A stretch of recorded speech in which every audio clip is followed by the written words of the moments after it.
But now, 5 years into our relationship, I finally got him on board because I've accomplished everything that I said that I would. And now when I tell him I'm going to do something, he says, okay, great. He even jumped on board as my co-founder for CodeSee. So I've achieved a lot of things that seem difficult or impossible, but I don't believe that I'm special in any way. And I don't believe that I've done anything that you can't do too. I just developed a repeatable formula for what it is that I want at the time. So it's something that I've developed out of necessity. So I grew up in Baltimore in the inner city, and I'm the oldest of 6 kids. And we didn't have a lot of money growing up, and most of my family didn't go to college. So I lacked role models for operating in Silicon Valley or applying to college or getting internships.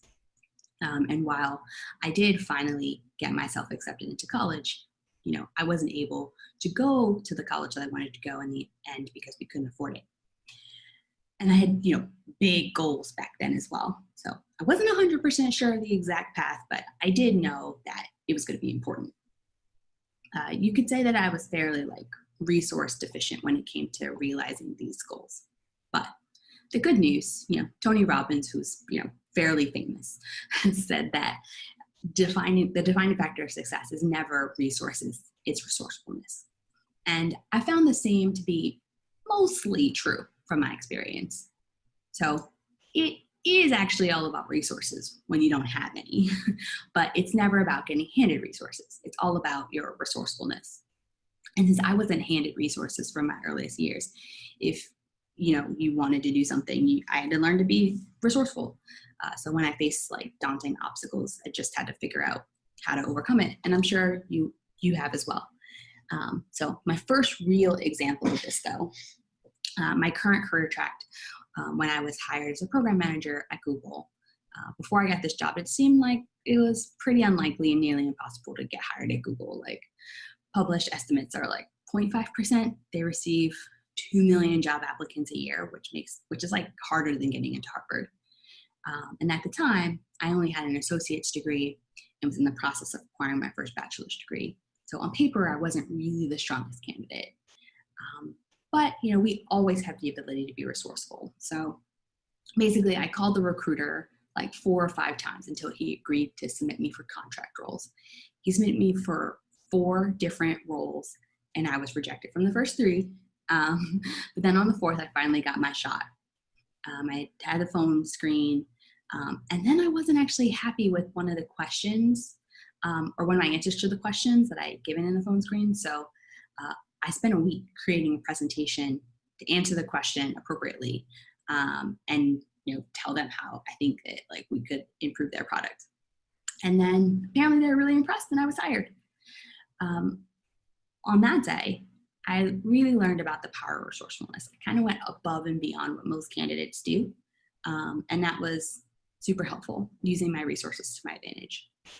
And after about 5 years, piecing together a degree, not because I wasn't smart or capable, just because of my circumstances at the time, I put myself on a new accelerated track, a track that has not only led to a lot of success, but also has the ability to consistently do work that I love and that feels engaging, fulfilling, and impactful.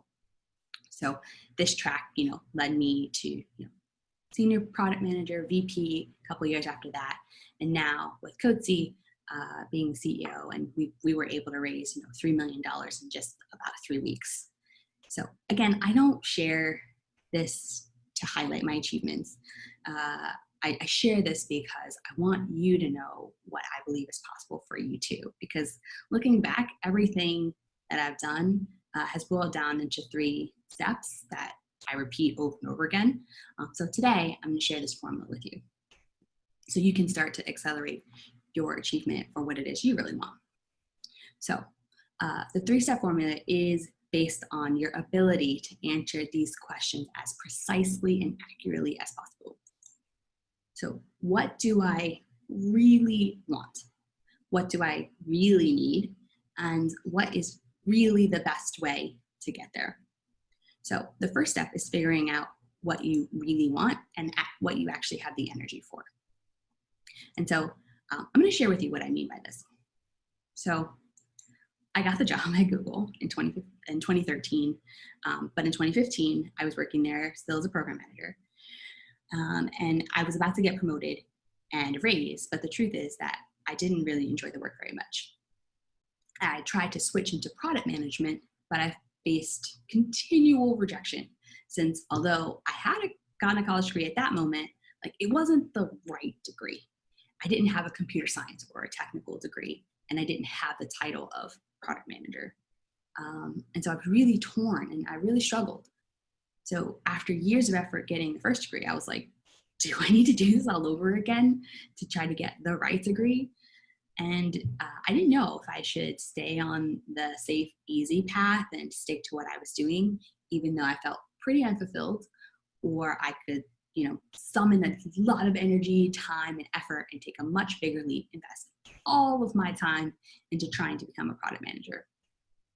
So I was confused, and, as a result, I decided to hire a career coach, Lindsay Gordon, to help me, figure it out. But it was during this time with Lindsay that I got some of the best advice I've ever received. She told me that it's essential that we do something in alignment with our values and our natural inclination. Otherwise, we end up feeling unfulfilled and we don't know why. The more energy we have each day, the more we can achieve and push through our obstacles.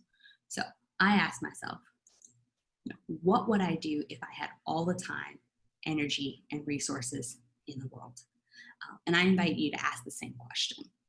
It really opens up your mind to say, if I had no constraints, what is it that I would really do or really want?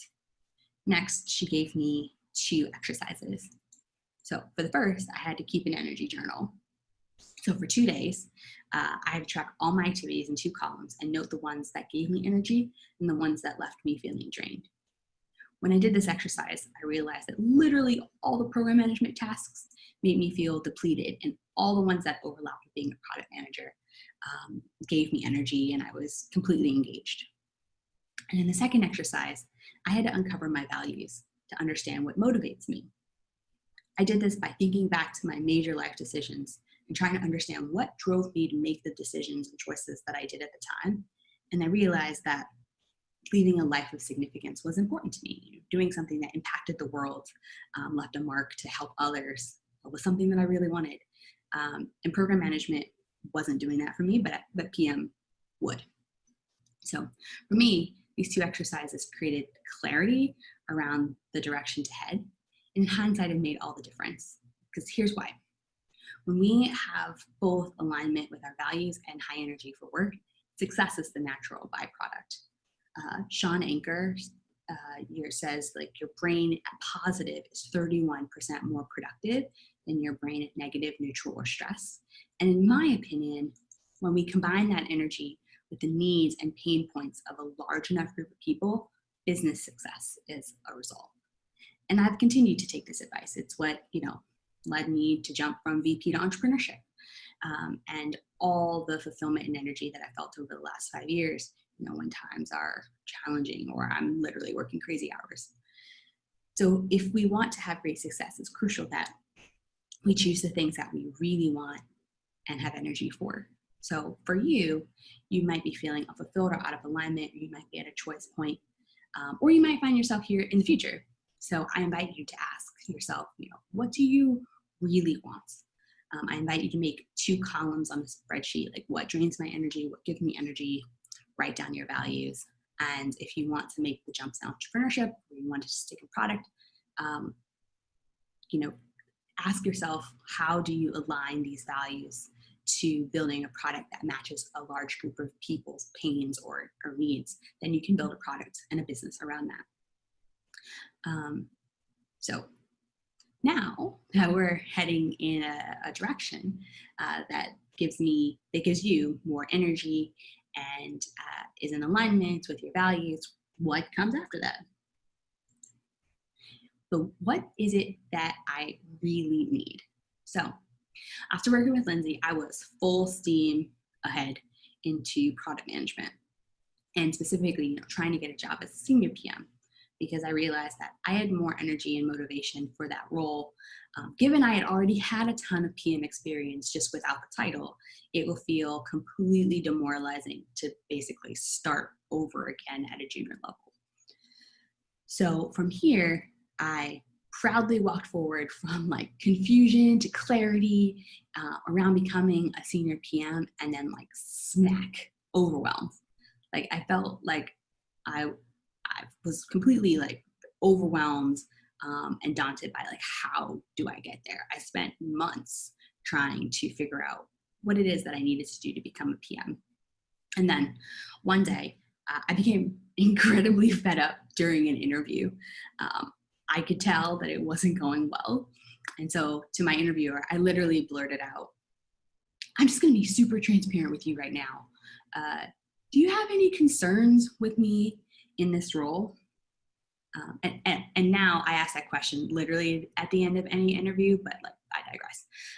Anyway, he said, you have a lot of qualities that we look for, but when we need you, like, you have a lot of the qualities that we look for, but you need to do something significant enough that junior PMs can look up to you. So this told me that I had most of what I needed, but still an empty box that I hadn't checked off yet. And so I started analyzing, what are the things that PMs respect? Like, what are those stamps of approval that typical PMs have? And I realized that most of them had CS degrees and had solved like a large scale problem that impacted a lot of users. And finally, overwhelm became clarity when I started thinking about like checkbox theory. So something that I made up. So checkbox theory is, when you have something that we're trying to achieve, there's certain checkboxes that we need to check to give ourselves that credibility and get others on board with our vision. So, checking certain boxes can basically give you instant credibility. And it's not impossible without, certain checkboxes, but it makes them a lot easier because as humans, we pattern match. So, for example, Shanea, with a CS degree and solving a large scale problem, becomes a very different candidate. She pattern matches despite never having the PM title.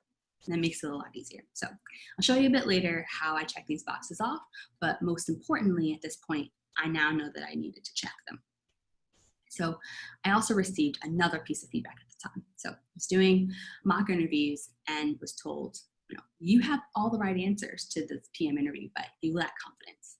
So I added confidence to my checkbox list, and we'll share, in the next section how I check that one too.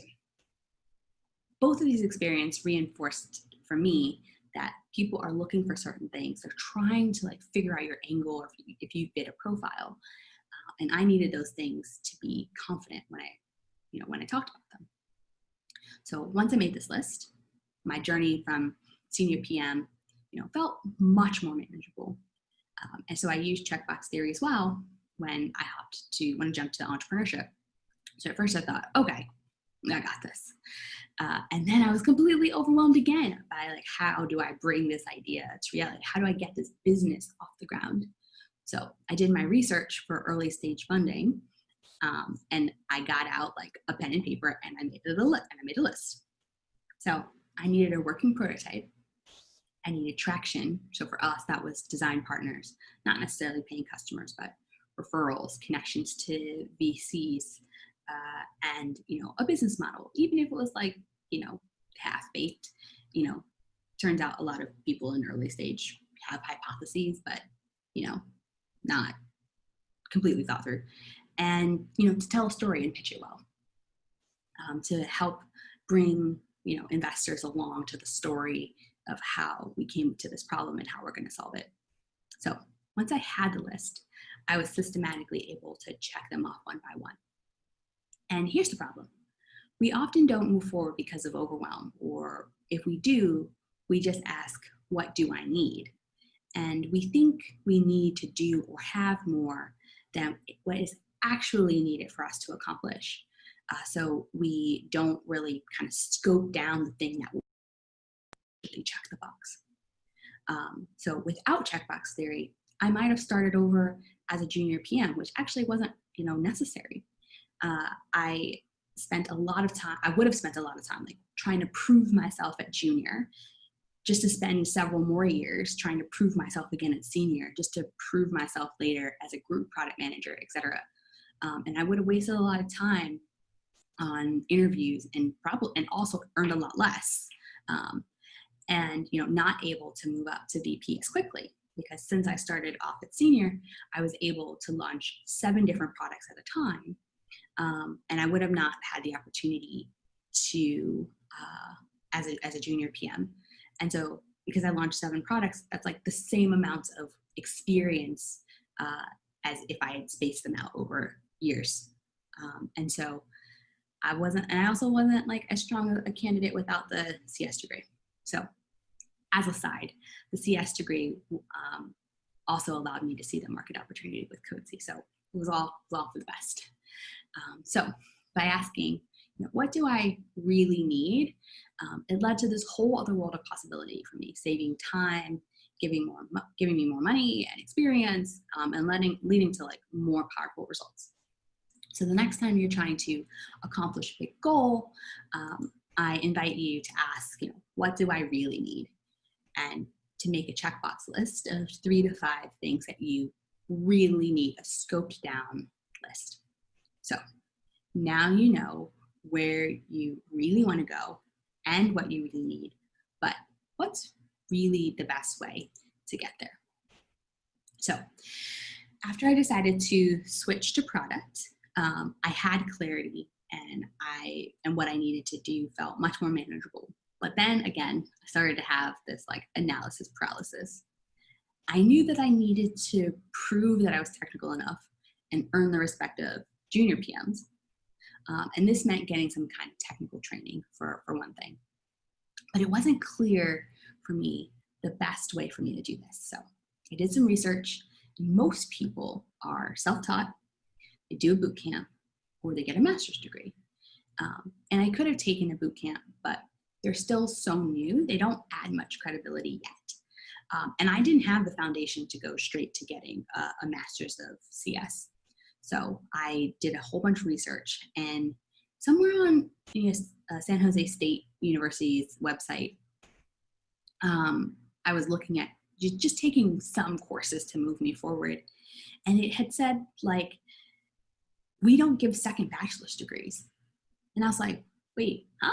Second bachelor's degrees, you can get that? You can get a second bachelor's degree if you already have one? And this seemed perfect for me. It would give me the credibility, give me a foundation. It was just as expensive as boot camp. And I could participate online while working at Google. And I'd be done in about 18 months. So I didn't get one from San Jose State because you can't, but I just got a CS degree from another state that did offer second bachelor's degrees.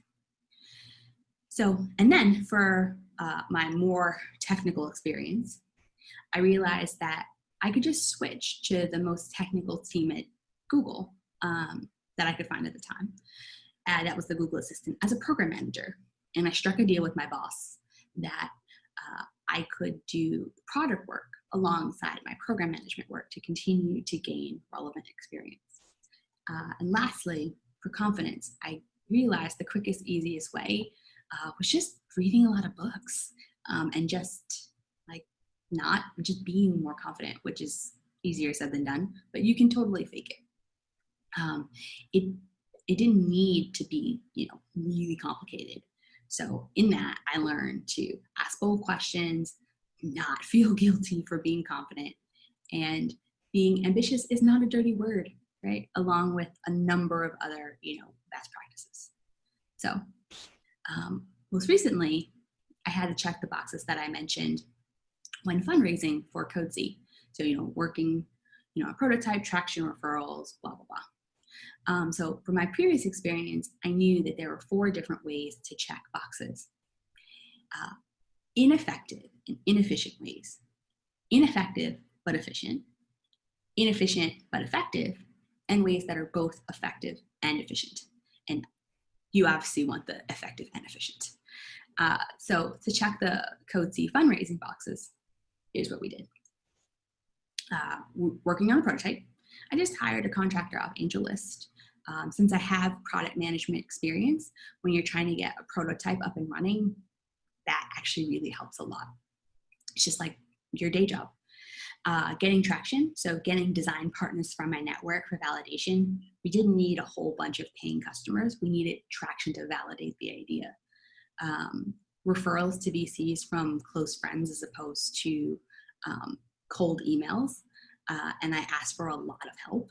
So over the years, I've just been in San Francisco connecting with people, not asking for much, but then when I did need help, people were happy to help if I asked for it, which I did.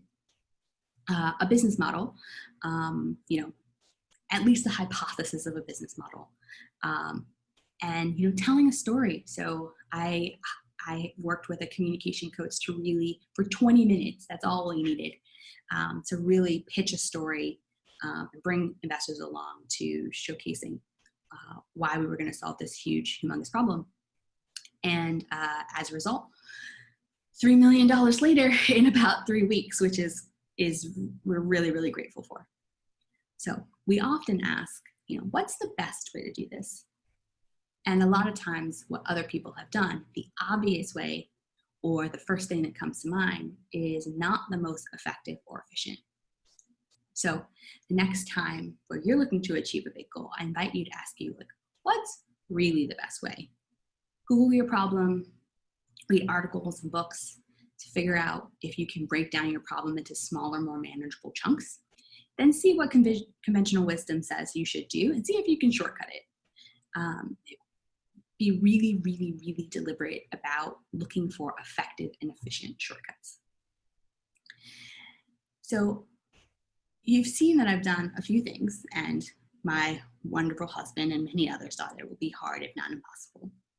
But as I shared in the beginning, what I did to accomplish all of these things was simply a result of a repeatable formula and resourcefulness, not resources. And by engaging in these 3 steps, by asking the questions, what do I really want? What do I really need? And what's really the best way? You can get to where you want to go to, have more energy, fulfillment, and experience. You can get there more quickly and easily because you focus on the right things and achieving them and doing things that, to you or to others may seem crazy or impossible.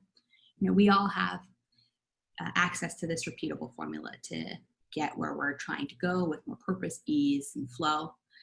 My wish for all of you is that you begin to experiment with these 3 questions so that eventually the people around you will no longer say, that's crazy or impossible, but rather, okay, great.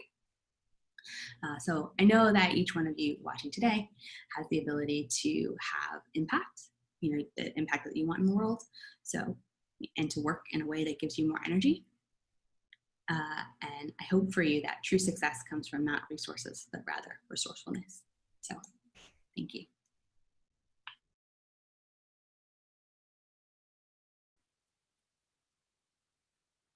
Hey, Shanea, that was awesome. Thank you so much for sharing your story, your journey. Super impactful for other people looking to kind of follow similar footsteps. So real quick, if you're still on, I think we got one question from Thomas. Do you want to answer that one live? Or it looks like you're answering the chat, so I think we're good to go. Yeah, I think we're good to go. All right, thanks everybody. Enjoy the rest of your day. Sign up for more sessions. There's more on denverstartupweek.org. Looking forward to seeing you the rest of the week. Thanks.